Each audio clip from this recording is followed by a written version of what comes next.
Guys, our next guest is behind champions such as Luke Rockhold, Cain Velasquez, Daniel Cormier, Khabib, but now he prepares Islam Makhachev as he attempts to take one step closer to a title shot as he takes on Bobby Green this weekend. Javier Mendez, welcome back to Submission Radio, man.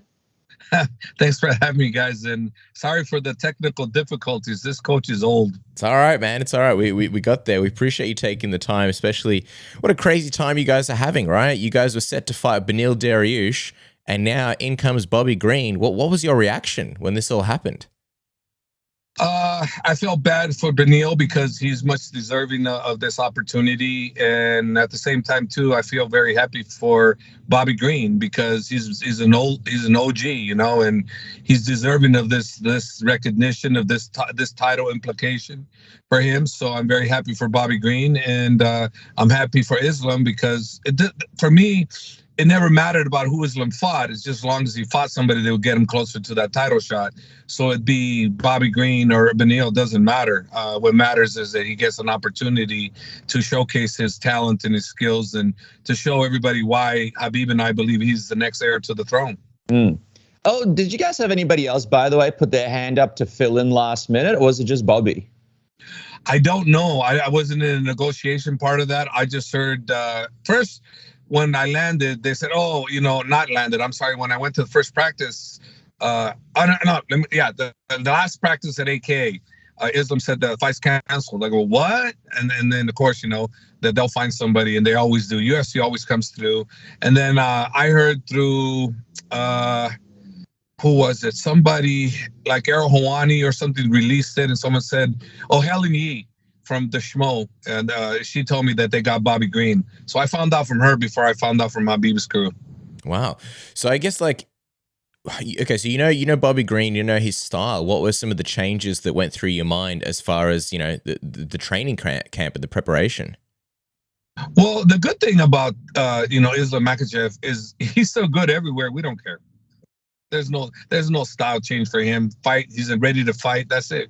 We just tell him what to do. Like, I'll give you, for instance, for his last fight, the whole plan was that we were going to stand with the guy. We're going to do this. We're going to do that. And the last hour before the fight, I talked to Khabib and I said, "Hey, I think we should change the plan. I think we should take this guy to the ground. I think that's the easier route to victory. What do you think?" Khabib goes, "I agree with you, coach." I go, "Let's do that." So we did that. So this is the same scenario.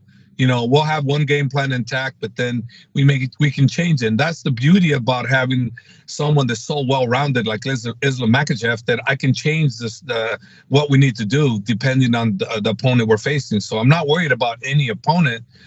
We just have to give him the right game plan. He can follow any game plan. It's just, do we come up with the right game plan? And I believe we will. So initially, until an hour before the fight, you guys were planning on standing with Dan Hooker.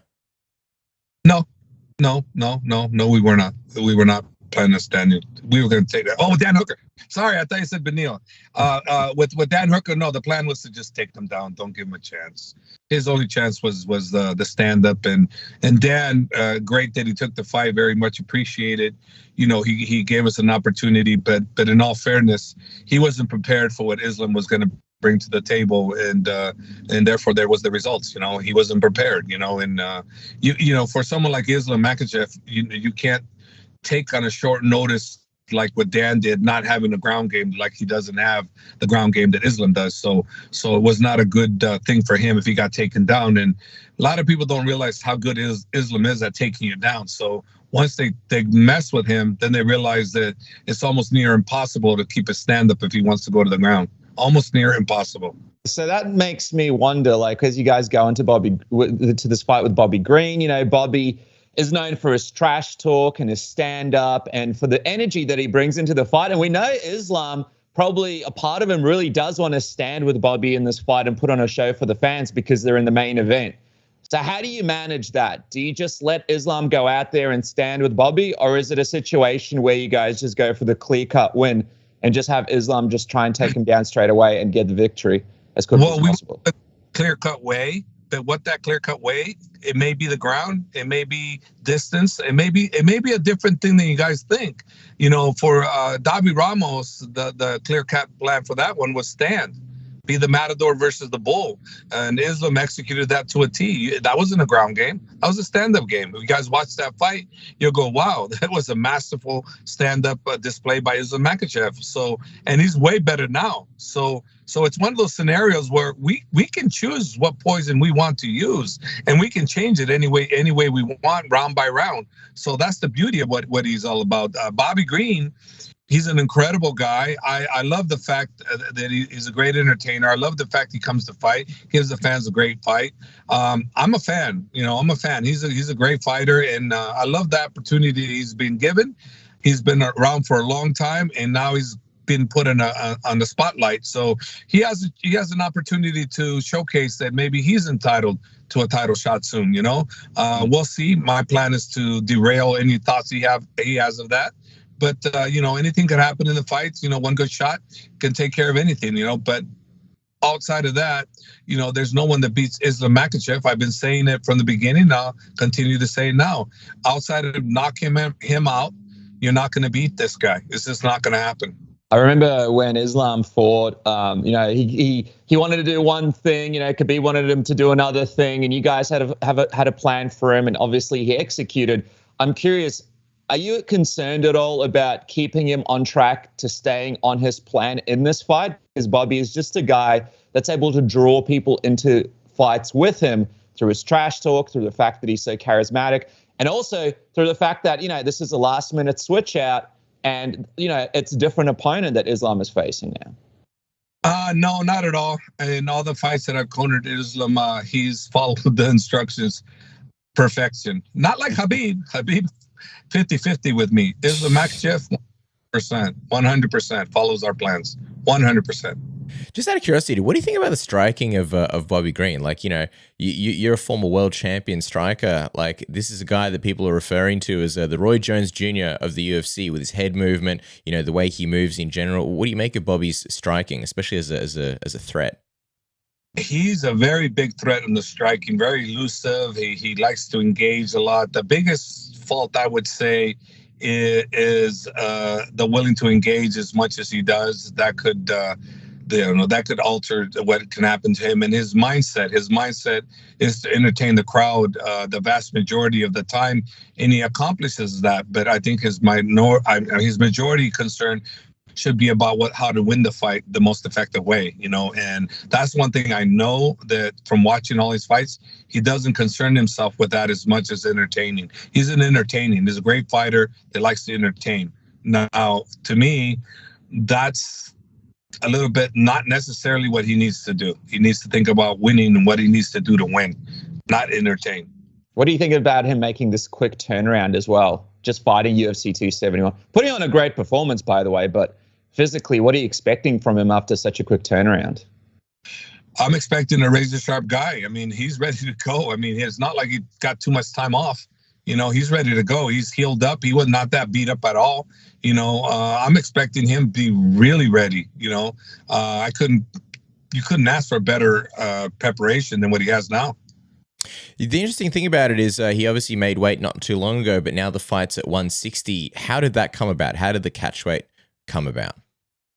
I have no idea. I would imagine, based on the fact that he's taking this fight on short notice and he picked out, probably not want to shock his body. His management or himself did a very smart thing. You want me to take this fight? I'll take it at 160. Perfect. That's best. And he probably picked out too after his fight, enjoying himself. A much deserved enjoyment, if you would say. So yeah, no, it's a wise part on his part. Is it a relief for Islam not having to cut all the way down? Like, would you say that makes things a little bit easier during fight week for you guys? Oh, 100% makes it easier. Any fighter that's fighting at that weight at 5 pounds is a great relief. Yes. Yeah. Speaking of making things easier and relief, and before we talk about the division and the title implications of this fight and everything else going on at lightweight, if you want to make your own life easier when it comes to grooming and trimming the old beans downstairs, look no further than the pound-for-pound greatest grooming tool in the world, the Black Belt of grooming devices, the Manscaped Lawnmower 4.0 with its 7,000 RPM of power, the ceramic blade, and the skin-safe technology, so it means never having to cut yourself again. Ditch that rusty razor. It's got the LED light. It's waterproof. I love just doing it in the shower. You know, sometimes my back hair gets crazy. You know, you take care of that, and then you feel like you're a brand new man. It's got the travel lock, and it's got a wireless charging dock, so you just throw it on there, move on with your life, up your game, build your confidence, and, you know, like Harv was saying, it'll lead to a lot more relief, if you know what I mean. Once you got the shaved beanbags downstairs, and when you get the Performance Package 4.0, you get the Lawnmower 4.0 itself, you get the Weed Whacker ear and nose hair trimmer, you get the Crop Reviver and the Crop Preserver ball toners and deodorant, so you can stay fresh anytime, anywhere. Plus, you get free underwear and the free Shed travel bag to capture all your goods. Life-changing, isn't it, Dennis? That's right, man. Stop your pickle from being a bit of a Rambo and hiding in that forest. Do some landscaping thanks to Manscaped and the Submission Radio code to get 20% off and free shipping today. Be a smooth criminal thanks to Manscaped and change your life forever. And Casper, I was going to say, dude, like we're breaking down this fight. I cannot wait to see Bobby Green versus Islam Makhachev this weekend.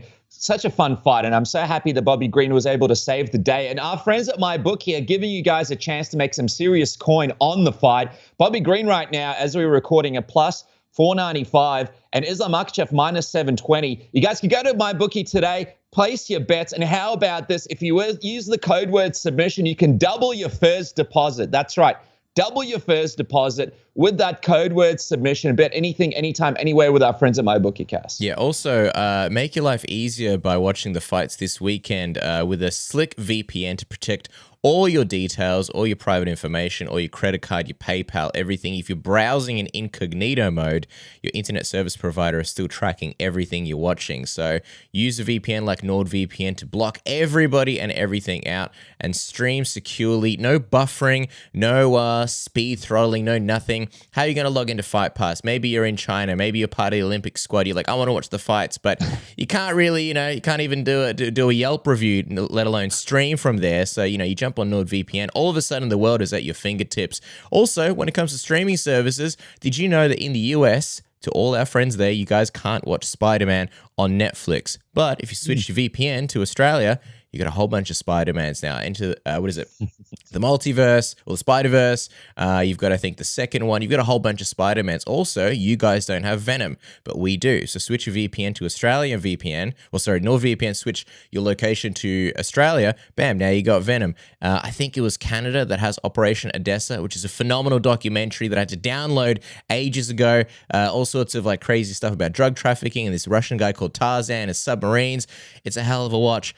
Can't have it here in Australia, though. Switch to Canadian Netflix. Bang. Problem solved. And also, you've got over 5,000 servers from over 59 different countries just by changing your virtual location with one click. No buffering, stream securely, no bandwidth throttling. The fastest VPN in the world. Isn't that right, Dennis? That's right, man. And if you want to watch some other Spider-Man movies on your incognito mode, so make sure you're not being tracked, how about Spider-Man Enter the Spider-Verse with a couple of X's towards the end? You can do that as well without getting arrested by the FBI. So make sure to do that too. NordVPN is having their 10th birthday offer, which is pretty crazy. You guys could go there right now, which is nordvpn.com/submission. Use the code word submission or click the link in the description below. You can get up to 72% off plus one additional month for free and plus a bonus gift. It's completely risk-free with Nord's 30-day money-back guarantee. Get into it, guys. That's right. Spiderweb with a couple of different web shooters. With that said, just going back to this fight, obviously Beneil Islam Makhachev versus Bobby Green, Javier. What about what's on the line? In terms of like, Beneil was obviously highly ranked. You beat Beneil. Like, you're almost certainly getting that title shot. What do you think is on the line after beating a guy like Bobby Green? And especially the fact that like it's not going to be at 155. Well, the point of the matter is this. He's an 8-fight winning streak, or 9-fight now, okay? He beats Bobby Green. That's 9 or 10 fight win streak. Who else has that? Who else is in the top 5? I think Islam Makhachev gets the title fight with the win with Bobby Green. Likely he should. You know, he should 100% should. If you look at all the other guys, if you look at Chandler, you look at Dustin, they've all had their shot and they all failed, you know? The only one that hasn't had a shot and still in that top tier is Islam Makhachev. So should he win, which I expect he will. I expect that we're going to get the title fight next. It makes perfect sense. Bobby Green, on the other hand, I'm not so sure if a win against Islam's going to warrant that. But if the crowd wants it and the fans want it, the UFC wants it, then you might see that. But I just I don't look at us getting beat by anybody. Like I said, no one's beaten Islam Makhachev in the lightweight division. No one. What would your reaction be if Conor McGregor actually came back to a title shot and delayed Islam's campaign? That's part of the game. That's part of the game. He carries the big numbers. So whatever the UFC decides, I'm expecting anything can happen with that guy that has the power to do that. Do I like it? Absolutely not. But do I have a choice? Absolutely not. What would happen in that case? Do you sort of sit out and wait, or do you take another fight in the meantime? That would be up to Islam, and Khabib would discuss that with him. I would be a minor part of that. Khabib has been a big, major role in where Islam goes because they've been with each other since childhood. I'm like the mentor type coach. Now, I still work with them, don't get me wrong, but Khabib is actually taking a huge responsibility and being responsible for these guys. Huge responsibility, and he's doing a great job.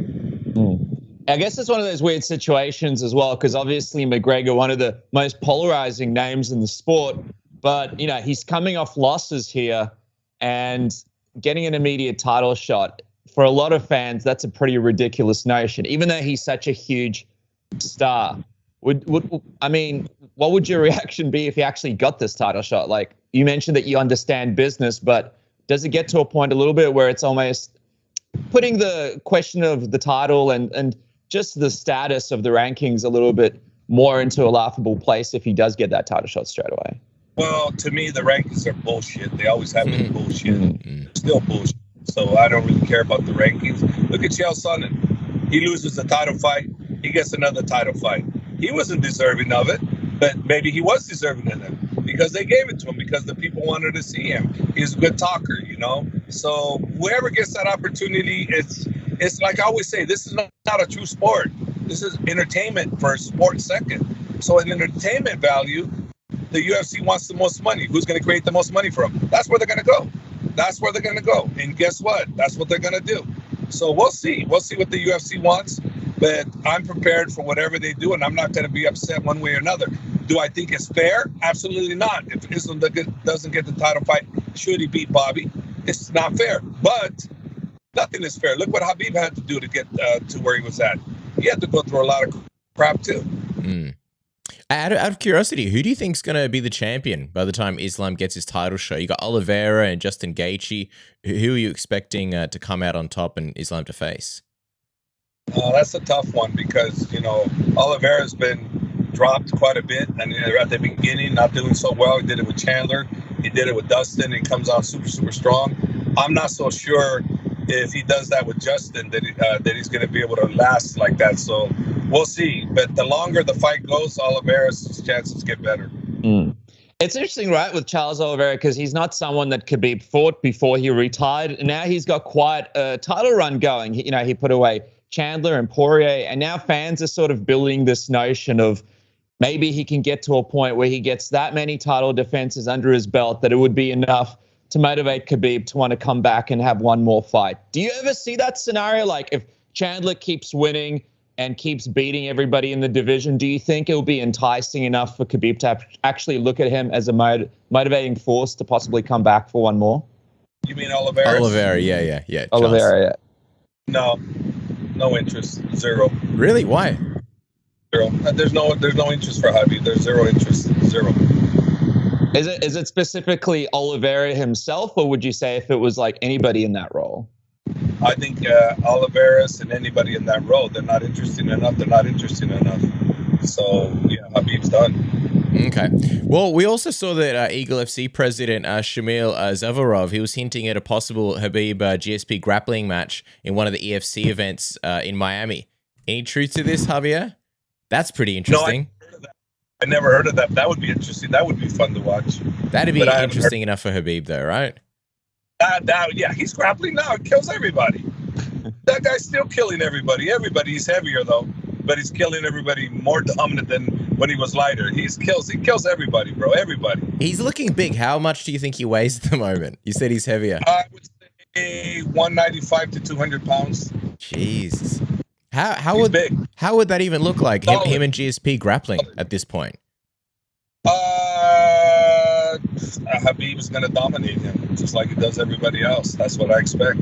I expect nothing less from him. I've never seen him not dominate anybody. I think it's one of those situations where a grappling contest between two fighters maybe for some people isn't very interesting, but because both of these guys are such great grapplers, it would almost answer a few of the questions that people had about what would have happened if they would have fought. So I really hope that this EFC event could come together. But as we wrap, Javier, I've got to grab a prediction from you, man. How's Islam winning it this weekend? Islam Makhachev is winning this fight. I don't like predicting submissions or anything like that, so I'm just going to 3-round decision. All right. And a hard-fought, well-deserved title challenger for damn sure. Bobby Green. I'm a fan of Bobby Green's. He's a hell of a fighter, and I love the way he talks. I love the way he brings the fight. I'm a fan. How can he not be at this point? Follow the man on Twitter and Instagram at aka Harv, and make sure to subscribe to his YouTube channel for all the latest episodes of his podcast, Q&As, and a whole lot more. Keep up the fantastic work, Javier. Always appreciate you coming on the show, man. Thanks for your time. Podcast's going to change. I no longer do that one. Cain Velasquez and I are going to do a podcast coming soon. Really? Oh, wow. Really? That's exciting. Oh, that's awesome, because we were wondering what was Cain actually getting up to. So you guys are doing a podcast. We're going to do a podcast. Yeah, Cain and I are doing a podcast. The Javier Mendez podcast is no longer going to happen. It's going to be Cain Velasquez and I are going to do a podcast together. What is it about? Just like fighting or other stuff? Fighting, other stuff, but we're going to put a Latin flavor in it. We're going to speak Spanish also. Wow. And this is the first step to Cain Velasquez coming back and having one more fight, Javier? You don't know. I mean, it's up to Cain. Cain is capable of fighting again if he wanted to. 100% capable. But realistically, he doesn't seem to be interested. But that doesn't mean money can't talk. Money can talk. Maybe you can convince him on one of the episodes, hopefully. Fingers crossed, Javier.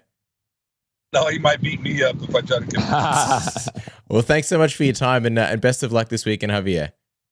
All right, guys. Thank you, huh?